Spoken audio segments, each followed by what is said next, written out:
সীতারাম ইয়েচুরির প্রয়াণে রাজ্যব্যাপী চলছে শোক মিছিল।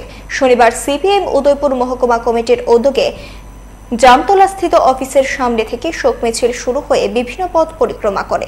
পরে প্রয়াত নেতার রাজনৈতিক জীবন নিয়ে আলোচনা করেন বাম নেতৃত্ব। গত 12 সেপ্টেম্বর দিল্লিতে চিকিৎসাধীন অবস্থায় প্রয়াত হন সীতারাম ইয়েচুরি। 12 বছর রাজ্যসভার সদস্য হিসেবে দায়িত্ব পালন করেন।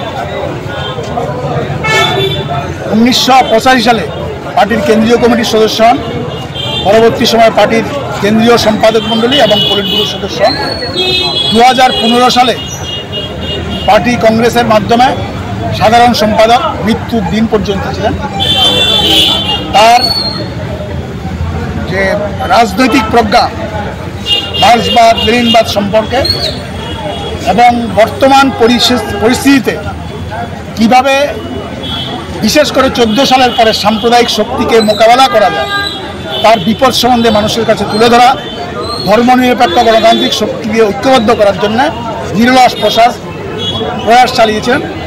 তিনি মেধাবী ছাত্র ছিলেন এবং পরবর্তী সময়ে বিশেষ করে 2024 সালে যে লোকসভা নির্বাচন হলো তাতেও বিজেপি আরএসএসের নেতৃত্বে যে সরকার ছিল তাকে কুণ্ঠাসা করার জন্য, তাকে পরাস্ত করার জন্য একটা মুখ্য দায়িত্ব নিয়ে সমস্ত ধর্মনিরপেক্ষ শক্তি এককাট্টা করার ক্ষেত্রে গুরুত্বপূর্ণ ভূমিকা নিয়েছেন।